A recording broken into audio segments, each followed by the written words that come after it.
2 ধাপে নবম pay scale বাস্তবায়ন 16 গ্রেড নতুন অঙ্কে বেতন সরকারি চাকুরিজীবীদের জন্য ইতিহাসের সবচেয়ে বড় চমক।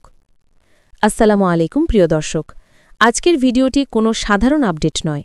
আজকের ভিডিওটি এমন একটি খবর নিয়ে যা লক্ষ লক্ষ সরকারি চাকুরিজীবী, শিক্ষক, কর্মকর্তা, কর্মচারী সবার জীবনে নতুন সকাল এনে দেবে।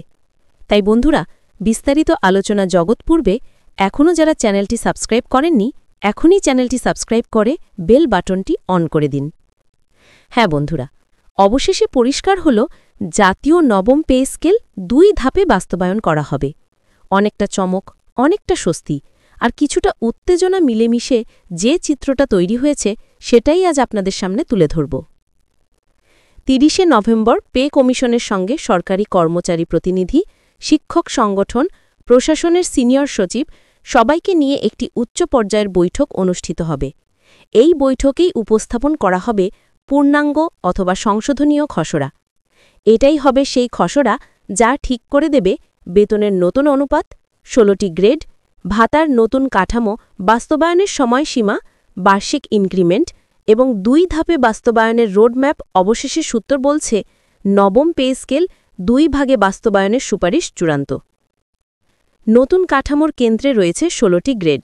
বন্ধুরা, এতদিন বিভিন্ন খাতে বেতন কাঠামোতে বৈষম্য ছিল।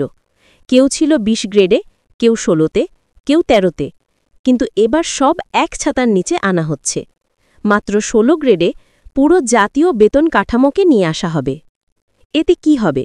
সমান পদে সমান বেতন, অযথা গ্রেড বৈষম্য কমে যাবে, পদোন্নতি সহজ হবে, সিনিয়রিটি ও অভিজ্ঞতার সঠিক মূল্যায়ন হবে।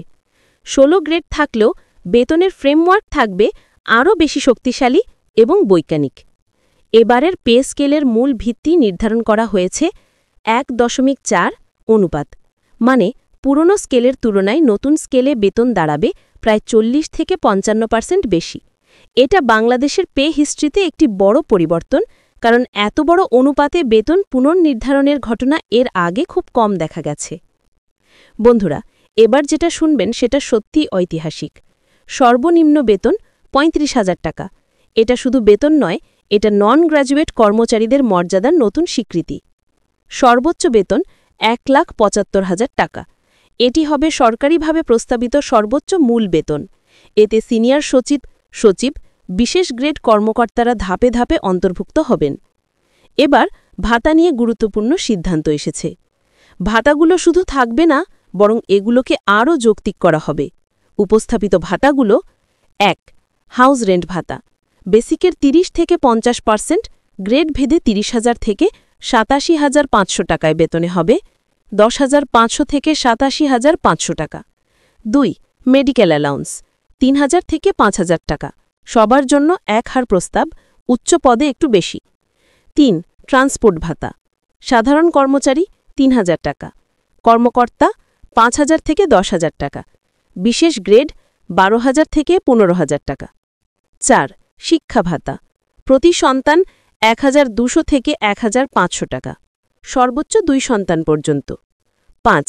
রিস্ক ভাতা, ঝুঁকিপূর্ণ সেক্টর, 5,000 থেকে 15,000 টাকা, পুলিশ, ফায়ার সার্ভিস, স্বাস্থ্য ঝুঁকি বিভাগ। 6. টেকনিক্যাল অ্যালাউন্স, 3,000 থেকে 12,000 টাকা, ইঞ্জিনিয়ার, প্রযুক্তিবিদ, আইটি, টেকনিক্যাল স্টাফ। 7. লজিং বা আবাসন ভাতা, 2,000 থেকে 6,000 টাকা। 8. হোম অ্যালাউন্স বা হোম মেইনটেন্যান্স ভাতা, 1,500 থেকে 4,000 টাকা। 9. স্পেশাল ডিউটি অ্যালাউন্স, 2,500 থেকে 8,000 টাকা, স্পেশাল প্রজেক্ট, অতিরিক্ত দায়িত্ব। 10. উৎসব ভাতা, 2টি উৎসব, বেসিক বেতনের 20% থেকে 25%, মানে ন্যূনতম 7,000 থেকে 8,750 টাকা, সর্বোচ্চ 35,000 থেকে 43,750 টাকা। 11. পোশাক বা ইউনিফর্ম ভাতা, 2,000 থেকে 8,000 টাকা। 12. দায়িত্ব ভাতা, 3,000 থেকে 10,000 টাকা। এগুলোর অঙ্কও নতুন স্কেলে 1.4 অনুপাতে বা প্রয়োজন অনুযায়ী সমন্বয় করা হবে। অনেকেই ভাবতেন একবারে বাস্তবায়ন হবে, কিন্তু সরকারি সিদ্ধান্ত ভিন্ন। ধাপ 1, জুলাই থেকে বাস্তবায়ন। জুলাই থেকে নতুন স্কেল কার্যকর হবে কাগজে কলমে, অর্থাৎ প্রশাসনিকভাবে। ধাপ 2, জানুয়ারি থেকে বেতন পাবেন হাতে, সংশোধিত বেতন বুঝে পাবেন পরের বছরের জানুয়ারি মাসে। এর মানে বেতন পূর্বের তুলনায় উল্লেখযোগ্যভাবে বাড়বে। কিছু খাতে অ্যারিয়ারও যোগ হতে পারে। বাজেট চাপ কমাতে সরকার ধাপে ধাপে বাস্তবায়ন করছে। এ তথ্য বিশেষ সূত্র থেকে নিশ্চিত হওয়া গেছে, যিনি নাম প্রকাশ করতে চাননি। কেন 2 ধাপে বাস্তবায়ন করা হচ্ছে? সরকারি ব্যয়, বাজেট চাপ, অর্থনৈতিক স্থিতিশীলতা সব বিবেচনা করে 2 ধাপ বেছে নেওয়া হয়েছে। কারণ একবারে ব্যয় বাড়ালে বাজেট ঝুঁকি। জুন-জুলাই বাজেট বরাদ্দ, প্রশাসনিক হিসাব মিলাতে সময় লাগে। পেরোল আপডেট করতে প্রযুক্তিগত সময় লাগে। এই কারণে ধাপে ধাপে বাস্তবায়ন করা হবে। শিক্ষকদের জন্য গুরুত্বপূর্ণ পরিবর্তন আসছে। আলাদা ক্যাডার সুবিধা, নতুন স্কেলে বাড়তি ভাতা, শিক্ষাগত যোগ্যতা অনুযায়ী ইনক্রিমেন্ট, ট্রেনিং ও স্কিল ডেভেলপমেন্ট ভাতা এগুলো হবে নতুন পে স্কেলের অংশ। কর্মচারীদের জন্য নতুন সম্ভাবনা। নন গ্যাজেটেড কর্মচারীরা বলছেন, এত বড় বেতন বৃদ্ধি তাদের জীবনে নতুন সূর্যোদয়। কারণ 16 গ্রেডের সহজ পদোন্নতির সুযোগ, ন্যূনতম বেতনে বড় বৃদ্ধি, ভাতা সমন্বয়, ভবিষ্যতে পেনশন সুবিধায় বড় পরিবর্তন, সব মিলিয়ে এটি তাদের জীবনে বিশাল স্বস্তি। নতুন স্কেলের সঙ্গে পেনশনেও আসবে কিছু পরিবর্তন। পেনশন হিসাব হবে নতুন মূল বেতন ভিত্তিক, লামসাম বাড়বে, গ্র্যাচুইটির অঙ্ক বাড়বে, অবসর নেওয়া কর্মকর্তারা বেশি সুবিধা পাবেন। এটি আগামী বাজেটে অন্তর্ভুক্ত হতে পারে। সরকারি চাকুরিজীবীদের পাশাপাশি দেশের সাধারণ মানুষও আশা করছেন, কর্মচারীদের বাড়তি আয় অর্থনীতিতে গতি আনবে। বাজারে নতুন চাহিদা তৈরি হবে, মধ্যবিত্তের ভোগ ক্ষমতা বাড়বে। সব মিলিয়ে এটি দেশের অর্থনীতিতে ইতিবাচক প্রভাব ফেলবে। নতুন পে স্কেল শুধু একটি বেতন কাঠামো নয়, এটি দেশের কর্মজীবী মানুষের জন্য মর্যাদা, মূল্যায়ন, স্থিতিশীলতা এবং স্বপ্ন পূরণের নতুন পথ। এটি নতুন প্রজন্মের জন্য একটি দৃষ্টান্ত।